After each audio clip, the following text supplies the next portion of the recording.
Dealing with a girlfriend who constantly wants to end things can be incredibly challenging. Emma is ending things with me once more. Again. Again. This marks the 88th instance this month that she has brought up breaking up with me. Despite this, I still intended to follow our usual routine. First, I planned to visit the lakeside to reflect on our relationship. Then, I would return home to compose a heartfelt essay about reflection and reconciliation. However, the lakeside breeze was unusually chilly, prompting me to let out a loud curse. I couldn't muster any sadness at that moment. With no other option, I decided to skip the lakeside and head back to work on the essay. But just as I arrived home, my supervisor called, requesting that I embark on an urgent business trip immediately. I had been swamped with work for over a month, and my career was finally on the verge of a significant breakthrough. When I returned the call, Emma asked, "Why haven't you come to comfort me yet?" I was left speechless and replied, "I'm sorry, I've been too busy and it slipped my mind.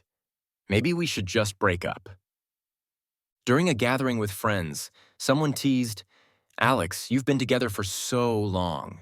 When are you planning to get married?" I glanced at Emma, who was about to respond. Instead, she cut in sharply, "Let's see when he can arrange the 700,000 wean bride price." She paused and added, "Also, I've already asked Ryan to be the best man." Her comment left me bewildered. I wasn't sure if she was urging me to prepare the bride price or if she preferred her childhood friend Ryan as the best man. Taking a sip of water, I explained, "I've almost gathered the entire bride price. As for the best man, a few of my friends have expressed interest, and they're my college roommates, I says, so I don't want to trouble Ryan." Emma didn't acknowledge my response and said, "Then just add another best man." I sighed and responded, "I can't. You know the traditional expectations. Having an even number of groomsmen and bridesmaids is important. I already have 4 friends involved." She grew slightly annoyed and remarked, "Then find someone else. Ryan is so eager. How am I supposed to tell him otherwise?" The friends around us fell silent, no longer surprised by our inexplicable arguments. They always stayed out of it because I typically apologized without much resistance. When Emma ignored me for a couple of days, I would simply make amends. This time, however, I was determined. It's your business how you handle Ryan's enthusiasm, and deciding who to ask as the best man is my responsibility. If I disagree, then I disagree. Emma approached me and asked, "What if I insist?" I didn't respond, but she clearly understood that I was rejecting her. "Then let's break up, Alex. Don't contact me anymore." She slammed the door, leaving everyone else feeling awkward. After a few remarks, friends began to joke. "Alex is so confident. Emma can definitely be managed." One friend suggested, "You just need to sweeten things up a bit." Another added, "Alex, you shouldn't spoil her. The wedding date you chose is quite ordinary. I'll ask my uncle to pick a date for you both. He's very knowledgeable, and couples who use his services never divorce." I smiled but chose not to respond further.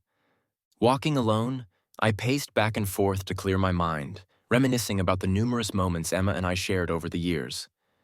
We fell in love in high school and confirmed our relationship in college. We endured a difficult long-distance relationship and navigated a challenging cohabitation adjustment period. Each phase had its setbacks, and every time, I tried my best to make things right. I often questioned why loving someone required such submissiveness. Does loving someone mean I have to always appease them when they're upset? Why can't we argue rationally and support each other mutually? Why can't love be about understanding and tolerance instead of constant compromise? Loving someone doesn't mean you can't reason or set boundaries. It doesn't mean you must always provide a bride price or bend to every demand. Yet every time I considered leaving, another voice would urge me to stay, reminding me of the years of effort we had invested. So I persevered, hoping to move her and build a future together. Lost in thought, I passed by the river I used to visit during our quarrels, a place I jokingly called the Forgiveness River. Normally, I would come here alone to vent and adjust my mindset after a fight with Emma. But today, the chill in the air was particularly biting. Goosebumps formed on my skin, prompting me to quickly pull up my coat. Forget it. I'll go home and be sad, I thought, turning around. I noticed a barbecue stand nearby. It was amusing because I frequented this stall too. Once, after an argument with Emma, I had angrily ordered 50 skewers but couldn't eat them due to my emotional state. The owner's skills had improved over time, and today, I was once again tempted by the aroma of grilled meat after a business dinner. This time, I restrained myself from ordering too much, fearing a repeat of before. However, after ordering 20 skewers, I found I could eat more. A busy mouth and a full stomach made my heart feel less empty. As I stood at my apartment door, I hesitated. After living together for so long, the small space was filled with remnants of our life together. Boxes of cosmetics, luxury items from deliveries, and shoes scattered on the floor. My frustration with the breakup was overshadowed by anger. Emma had always treated my money carelessly, dismissing my advice to be more frugal by claiming that being in a relationship compromised her quality of life. Why does she have to act like a wealthy heiress spending her own money, I thought. To satisfy her, I wore no more than 8 outfits a year and limited myself to 5 types of meals, while she spent extravagantly without considering my well-being. Anger replaced sadness. After tidying up, I opened my phone to hide some posts, fearing that seeing them later might upset me. Suddenly, my boss tagged me in the group chat, offering suggestions on my proposal. After finishing work and closing the document, I noticed the sky was already tinged with dawn. Surprisingly, the first day after the breakup had passed so effortlessly. On that fresh morning, I made the firm decision to block all of Emma's contact information. Emma still hadn't reached out. I knew she was waiting for me to back down, expecting that I would bend once again. It had become a habit, and compromising for love didn't seem shameful. But every time I picked up my phone, something more important demanded my attention, either a proposal or a client issue. Before I realized it, 8 or 9 days had passed without contacting her. Unconsciously, I had achieved something I once thought impossible, without the torturous emotions I had anticipated. One morning during an early meeting, my supervisor announced that a crucial client required someone to stay there permanently. The project would last at least a year and a half, after which we would return. Without much thought, I raised my hand. He glanced at me and said, "Single people first." I immediately responded, "I'm single." The entire meeting room erupted in laughter. It was no surprise. Everyone was familiar with the tumultuous history between Emma and me. After prolonged discussions, the supervisor still couldn't find anyone willing to take the position. Leaving the main office meant that my status might become awkward after a year and a half, which wasn't ideal for my career plans. However, for me, temporarily distancing myself from Emma and gaining a clearer perspective on my feelings was more important. Additionally, the client was located in Crest City, a place I had always wanted to visit.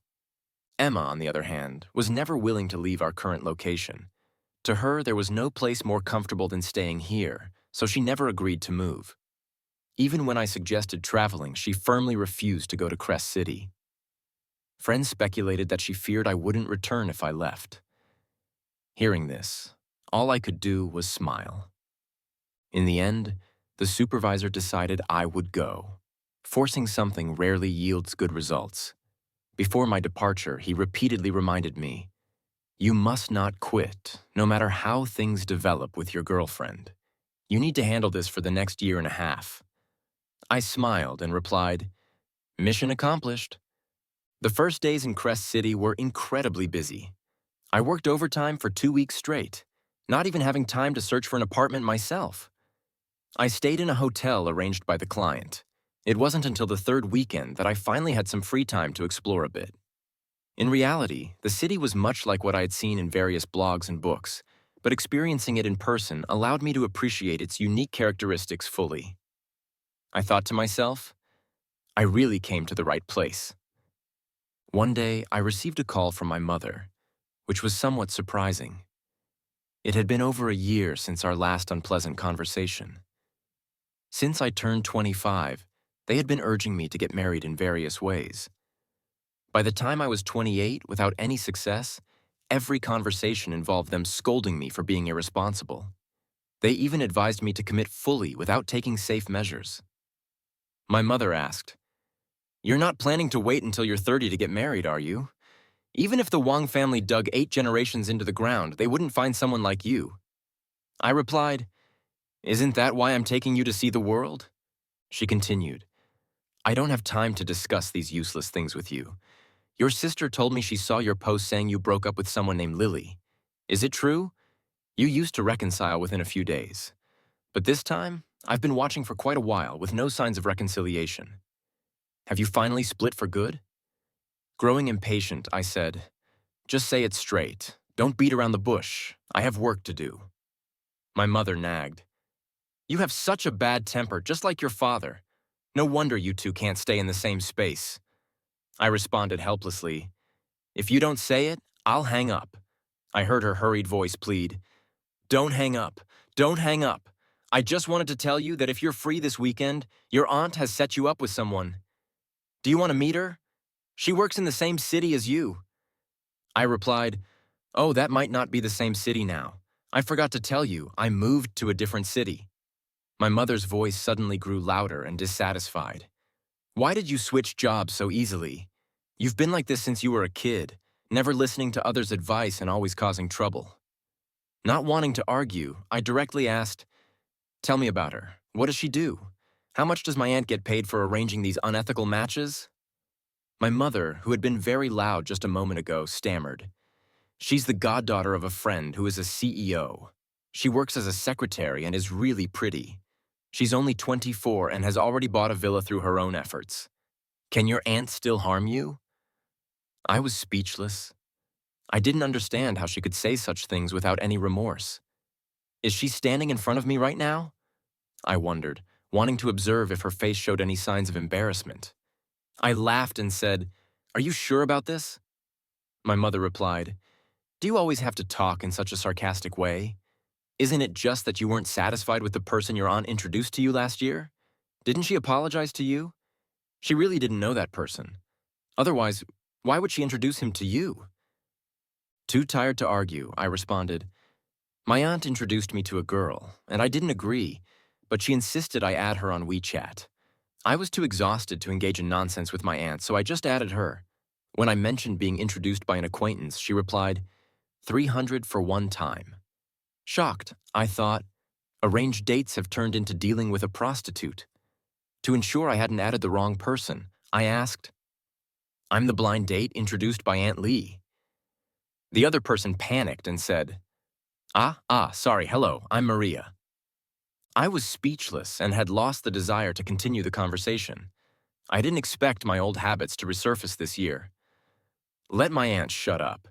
If I see her doing such immoral things again, I'll beat her to death when I go back for the new year, I thought. My mother replied, "You really are ungrateful, kid." The moment I hung up the phone, everything around me felt serene. I had never realized how wonderful a peaceful environment could be. I efficiently revised a proposal and shared it in the work group chat. The praise from the client's reaction emojis made me feel a bit elated.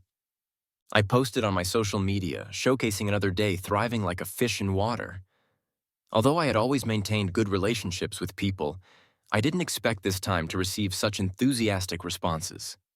Many friends commented saying, "Alex is really career-oriented now. Haven't heard from you in a week. Turns out you've been working from home." Others remarked, "Still working? Your city must be under siege. Didn't you know?" Some asked, "Why haven't you deleted your last breakup post? Haven't you reconciled yet? Didn't you prepare enough surprises this time? We strategists think you don't care at all." I replied to each one, "I've been on a business trip lately. Let's catch up when I get back." My heart felt empty, like a city gate devoid of life. No reconciliation was in sight. Just as I finished replying, my phone rang. It was Ryan, a male friend who usually got along well with Emma and often dined with us. He asked, "Buddy, where have you been enjoying yourself lately?" I replied, "Working. I've been pretty busy." He paused and then quietly said, "Have you gone on a business trip? I stopped by your house the other day and knocked on your door, but you weren't home." I said, Yeah, I've been out of town. Do you need something? He quickly replied, No, it's just been a while since we last met. I wanted to invite you out for dinner. I responded, Then wait until I get back from my business trip and I'll invite you. He agreed. All right. Just as I was about to hang up, he asked, Have you heard about Emma and Ryan recently? I honestly replied, Not really. I've been really busy lately. I didn't want to engage further, but Ryan continued on his own. Recently, Ryan has been very active with Emma. They've been attending various gatherings together. I heard Ryan even gave Emma a big diamond ring the day before yesterday. Everyone is speculating if they're getting together. Emma hasn't given any hints, so we all assume she's still waiting for you to apologize. I suddenly laughed and, taking advantage of the silence, retorted, What did I do wrong? He paused and said, Wasn't it always you who apologized first each time? I laughed and replied, I apologized because I still cared. What if I didn't care at all? I heard a loud door slam on the other end, followed by Emma's best friend calling out, Emma? Ryan awkwardly hung up the phone. In reality, I knew Emma was with him the moment he started talking. We've been together for so long that I was already familiar with everyone's personalities around me. Ryan and I had known each other for years. He's very straightforward and never hesitates to speak his mind. But today, from the moment he began, it was as if something had frozen him in place. Every sentence was awkward, making it easy to notice something was different. After a while, Ryan sent me a lengthy text message, first apologizing for his sudden behavior, then talking about Emma and Ryan, and finally saying, Emma must regret it. She stayed at my place and my girlfriend's place for 3 days. I found her too annoying, so I agreed to help her out. She might not like Ryan, but honestly, I've always felt sorry for you. Alex, you need to pull yourself together and be happy. Let's grab a drink together sometime. Ryan is a righteous person. I even wondered if he was intentionally acting strange to make me notice. But none of that mattered. What mattered was that I actually felt quite happy right now. By the afternoon, my phone showed the first blocked call. It was from Emma, now in my blacklist. It's funny, I've been away for almost a month, and this was the first time Emma called me after her attempts to probe through friends failed. I suddenly felt that the past 10 years were truly filled with things not worth it. Then, a text from an unknown number appeared saying, Alex, where did you put my suitcase? Alex, oh Alex, this is the woman you've loved for 10 years. In front of you, she always remains so aloof, even when she wants to give you a hint. She's so haughty. I didn't reply to that message, but after the evening meeting ended, I carelessly answered the call. I heard Emma's familiar voice on the other end, her cool tone mixed with a hint of anxiety. She asked, Where are you? I replied, At work. She asked, Why did you block me? I answered, Because we broke up. Her voice rose slightly as she asked, You broke up and then blocked me? Why didn't you block me the other times when we broke up so many times before? I calmly retorted, How do you know I didn't block you before? After we broke up, when did you ever call me? Every time, wasn't it me apologizing and asking to reconcile? She asked again, Where are you? It was just quitting time, and colleagues were greeting me, saying they were leaving first. I got distracted and greeted them, not noticing the silence on the phone. After a long while, I realized the call was still connected. So I whispered, Hello. She said, This is the first time you've ignored me for someone else. There was no way to argue, or even need to argue. She asked, Did you go to Crest City? I heard someone speaking with that accent just now. It's not a secret that can't be spoken about. If she went to my company, she'd know. So I openly admitted, Yes, I'm here on a business trip. This time, her voice was noticeably downcast. She said, You never used to go on business trips. You said if you go, no one will take care of me. You always put me first. I couldn't help but laugh and cry simultaneously. A wave of indescribable emotions surged through me.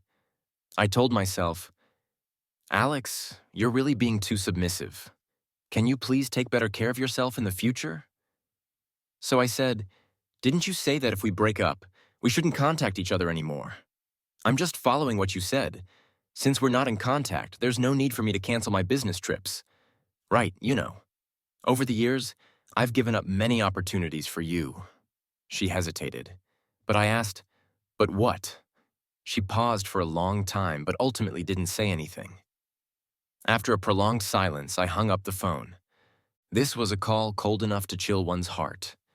She clearly sensed my departure, yet couldn't utter a single word of pleading. Fortunately, during the long passage of time, I had already mentally prepared myself. Or rather, my battered heart had fully hardened. I wasn't sad anymore. I just felt relieved. I hoped that all the past could end with this one call. On the day I rented an apartment in Crest City, I invited my usual workmates to a housewarming gathering. As our group laughed and chatted while leaving the company, someone outside caught my eye. A colleague joked, "I've never seen such a beautiful woman in this building." Following their gestures, I looked over and saw Emma standing among the crowd. I hadn't seen her for about a month since we graduated from college and ended our long-distance relationship. We had never been apart for so long that I felt it wasn't a big deal. She slowly walked towards me, her eyes cast downward. The colleagues around us glanced at us with a hint of gossip, and someone tactfully said, "Looks like Alex is busy tonight. Maybe we'll get together another day." It was the first time I felt that people being too considerate wasn't a good thing. But Emma clearly didn't think so. She shyly said goodbye to my colleagues. Only after everyone had left did she ask, "Alex, why haven't you come to comfort me yet?" At that moment, I felt all the blood in my body freeze. I had exhausted all my strength to support such a selfish and willful lover. She had come to find me. We could have talked things out calmly, but instead, she insisted on asking why I wasn't going to comfort her. Why not comfort her? Why should I be the one to comfort her? Why should I comfort her? Go comfort your father at home instead. Is it that in a relationship, one concession leads to perpetual subservience? But didn't I love her hard and desperately to gain respect in our love? Finally, I exhaled and said to her face, "Because I don't want us to reconcile." When I said this sentence, I felt a sense of relief. I had finally reclaimed it. I reclaimed not just my own dignity, but also the self I had lost over time. She opened her mouth, and after a long moment asked, "Why?"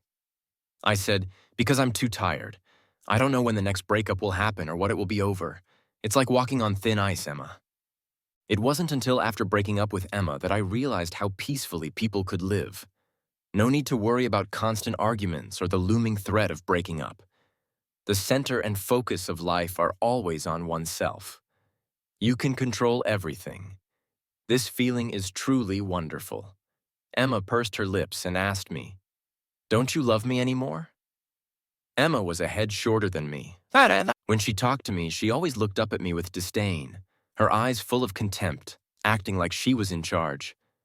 However, this time, she pitifully lowered her gaze, not daring to meet my eyes. 10 years, Alex. You used the entire decade to make this proud woman lower her head," I said calmly. "Probably because I don't love you anymore." She came up to grab my sleeve, slightly agitated, but I pushed her away. Her posture hurt me, and her eyes filled with sadness. She said, "You pushed me." I sighed and said, "Do you remember how I used to seek reconciliation with you every time?" Emma was a very proud person and had been pampered since childhood. Back then, I pursued her. It seemed like our destiny was scripted from that moment on. When she threw a tantrum, I laughed. When she argued, I stood my ground. When she ran away, I chased after her countless times. She threatened to break up over the smallest things. Even once, when she watched a short video and asked me questions, if I didn't answer as she wanted, she would threaten to break up. At this stage, I could no longer think about the past in detail. Otherwise, I would always feel like I was under a curse or had lost my mind. When she heard me mention this, she first froze for a moment, then remained silent for a long time. Yes, she probably understood that it wasn't very dignified. I said, "Miss Lee, before asking someone a question, You should ask yourself first. She asked, "What do you mean?" I replied, "Before asking me if I love you, ask yourself if you've ever loved me." She stood there as I strode forward without looking back. Many things only become apparent when you boldly act on them. You realize there's a whole new world behind them. For example, discovering how good it feels to leave Emma far behind. Since then, nothing could stop me anymore. No matter where she appeared, it no longer affected me. For instance, at the negotiation table, for some reason, Emma suddenly became the client's representative. Knowing nothing about new energy, she relied on her family connections to join a small to medium-sized energy company and then accompanied Chairman Lee to negotiate business with my client. As the product provider, I was naturally seated at the table, primarily responsible for answering customer inquiries. Emma asked many questions about the products, forcing me to devote 100% of my energy to dealing with her. That day, the meeting ended at 6 in the evening. Emma stood up with a smile and said, "Thank you all for your hard work today. Chairman Lee has ordered meals downstairs. Let's have something simple." My client, Manager Chen, immediately said, "No need for that. Today, Chairman Lee and Miss Lee are here, so it should still be my treat. Chairman Lee is hosting. I'll pay the bill." I took the opportunity, with many people around, to prepare to leave. But Manager Chen lingered among the crowd for a while before suddenly asking, "Where's Alex? I just saw him here a moment ago." I could only respond helplessly, "He's here." He immediately smiled and called me over, saying, "Alex, join us. Thanks for your hard work today. Your product demonstrations and explanations were really thorough." He introduced me to Chairman Lee and then said, "When Alex first joined, I was worried he might lack experience because he was so young.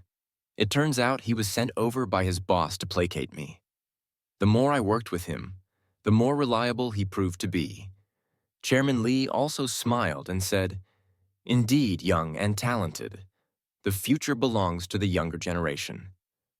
As he spoke, he grabbed Emma and introduced her as well. "This is my niece, Emma. It seems you two had a good conversation earlier. Why not take this opportunity to get to know each other better?" Emma extended her hand to me and said, "Hello, Mr. Wong. I didn't expect such a lively dinner gathering." When our group arrived at a restaurant downstairs, we bumped into someone familiar, Ryan. He confidently walked up to greet Emma, saying, "Emma, why didn't you mention you were here today when you texted me?" That remark was very telling from the frequency and content of their messages. It was clear that their relationship was not insignificant. Chairman Lee laughed and said, "She's a friend of Emma's, right? Why don't you all sit together?" Ryan immediately nodded and walked forward, grabbing Emma's shoulder in a possessive manner, saying, "Sure, thank you." A colleague standing next to me commented, "Is he staking his claim? Doing this in a professional setting is really stupid." Emma looked a bit flustered and didn't join in. She glanced back at us as our group blocked the entrance, making it a bit of a spectacle. Manager Chen quickly invited us to go inside. I excused myself to go to the restroom, returning only when the dishes started being served. As soon as I walked in, I heard Ryan say, "Emma and I aren't in that kind of relationship. Don't get the wrong idea. She has a boyfriend." Unexpectedly, one of my brilliant colleagues chimed in, "Her boyfriend must be really unlucky, haha." I saw Manager Chen rub his forehead helplessly and asked, "Why are you here today? Normally you don't attend these dinners." Right. I realized that the colleague who was standing at the entrance earlier was a strong-built man. One of those colleagues known for sharp-tongued remarks that even made the boss uneasy remained unfazed and said, "I came to eat. The meeting ran over time, so I came for the meal."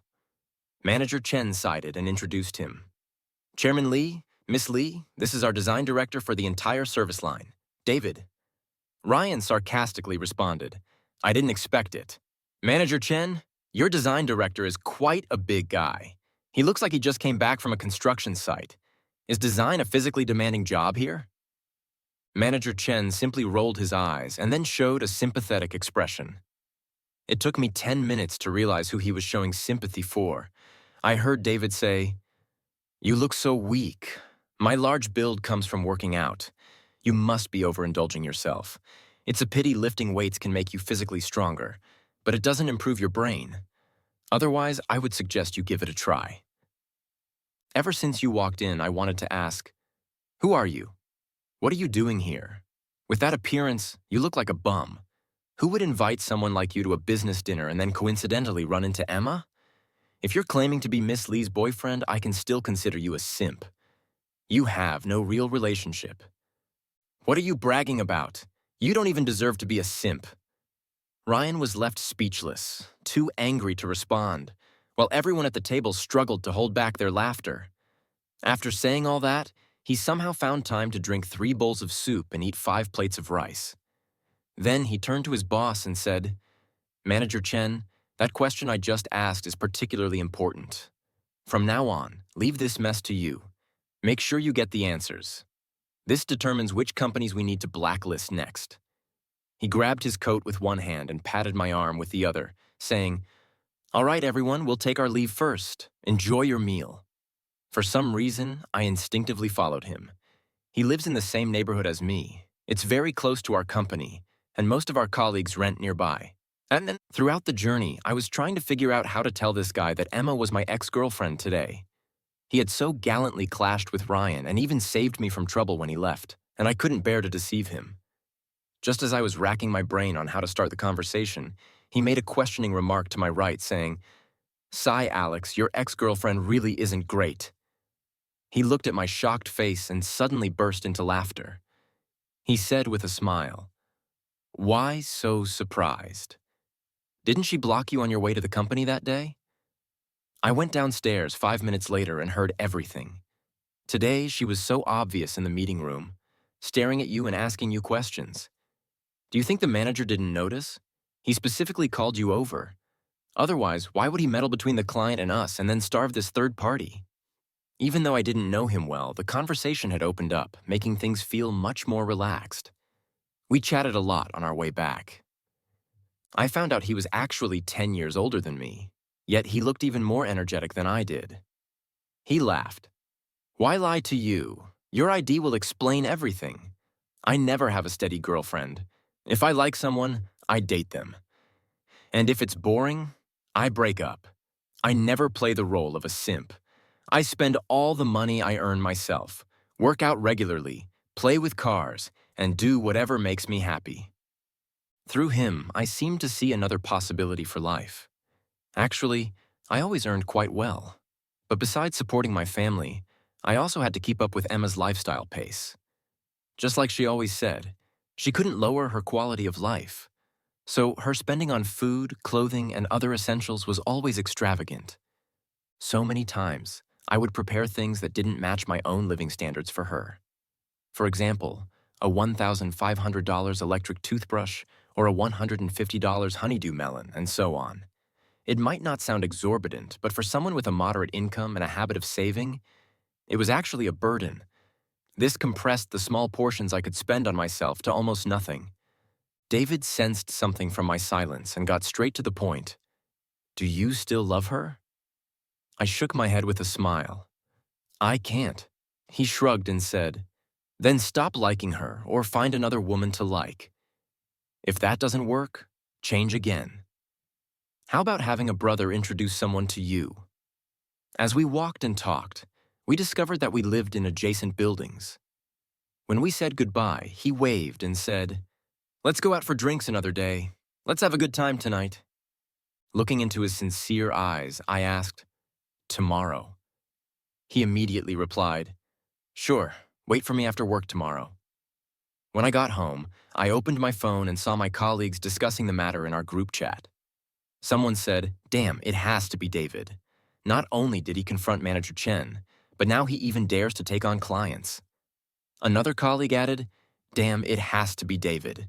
Not only did he confront Manager Chen, but now he even dares to take on clients." David replied, "If you have the guts, let him fire me." A colleague responded, "Haha, stop it. He doesn't even come to work to avoid bothering you. How could he fire you? David is the only all-rounder on our company's service line." In other words, from design to development and production, he could handle everything by himself and did it very efficiently. David added, Of course I have a new service line launching tomorrow. Otherwise, I couldn't be so bold. Hee ha, no company would let go of such a talent.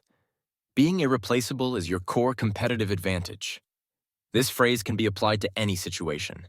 David dominated the workplace because of his strong capabilities, but he also needed to deliver results. I once made Emma irreplaceable in my relationship, so she could shamelessly throw tantrums at me. Her support was my love, but she didn't understand one thing. Love without reciprocity can never develop into everlasting love. Eventually, it will either fade away or be replaced. Let's encourage each other, David said. Manager Chen spent less than half a day maintaining his facade before being subdued by the newly launched service line. He happily ran to David's office and asked, "David, when will today's testing be finished?" David responded loudly enough for the entire office to hear, "We'll be done after afternoon tea." Manager Chen understood and said, "Got it, got it. Today, I'll arrange afternoon tea for everyone. If you have anything you want to eat, register at the front desk. Feel free to take as much as you want." Chairman Lee's collaboration with the company continued. Emma had also come to visit the company a few times. Manager Chen arranged for me to introduce her to the side, while David shook his head and said nothing more. After the service time ended that day, Emma approached me and said, "Alex, can we have dinner together?" I really didn't want to deal with her, but remembering David's advice that if I didn't make a decisive break, things would only get worse, I agreed. I was glad I listened to him because I heard Emma's apology. She sat across from me, tears streaming down her face, and said, "I'm sorry, Alex. I've always been too willful, and I'm sorry to you. Can you forgive me? I promise I won't bring up breaking up again. If you agree, I'm willing to marry you and register our marriage immediately. I don't want any bride price." Who would have thought how much I once longed to start a family with Emma, how much I wanted her to become my wife? 10 years ago, no, even a year ago, I couldn't have imagined that the first thought when I knew Emma was willing to marry me would be to find it funny. At that moment, it was indeed quite laughable. This time, it was my turn to ask her why. She wiped the tears from the corners of her eyes and earnestly replied, "Because I love you, Alex. During the long time you were away, I realized I couldn't live without you. I think about you in everything I do. Maybe to me, you're like air. Normally I don't feel your importance, but once I lose you, I can't live without you." Such a supreme compliment. I wish I could feel it. Only love that can be perceived can be called true love. Otherwise, wouldn't all the emotions we express verbally become truths? I smiled and said, "Emma, do you know what you've taught me?" She lifted her gaze and looked intently at me, her eyes reflecting my own image. I continued, "It proves one thing. No matter who you lose, you can still live well." I picked up my phone from the table and tucked it into my pocket, smiling at her. I'm giving you this sentence today. You can take the coming days to really feel it, starting with this dinner meant for just you. Once again, I left her with my back. This time, I didn't try to observe her reactions from any angle. Whether it was the reflection in the door or the moment of turning around, she could no longer affect me, no matter how much. I was reborn, and it only took half a year. All lingering ailments slowly scabbed over with time, eventually becoming a harmless mark, nothing more. 2 years later, the service line that David and I developed began to turn a profit officially. Every minute, commissions were being recorded. During a work break, he asked me, "Do you want to go to the gym this afternoon? I'll bring a few girls to train with us." Seeing his build, I shook my head and declined. I was too tired.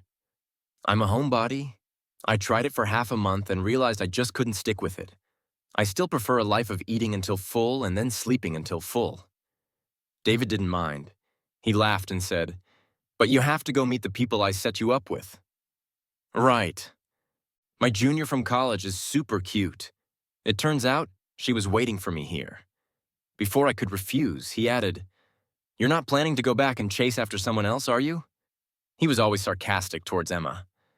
Even though we had been working closely together these past few years, I was speechless and said, come on, I like cute ones." When we met, I realized she was truly cute. The kind of cute that's full of energy.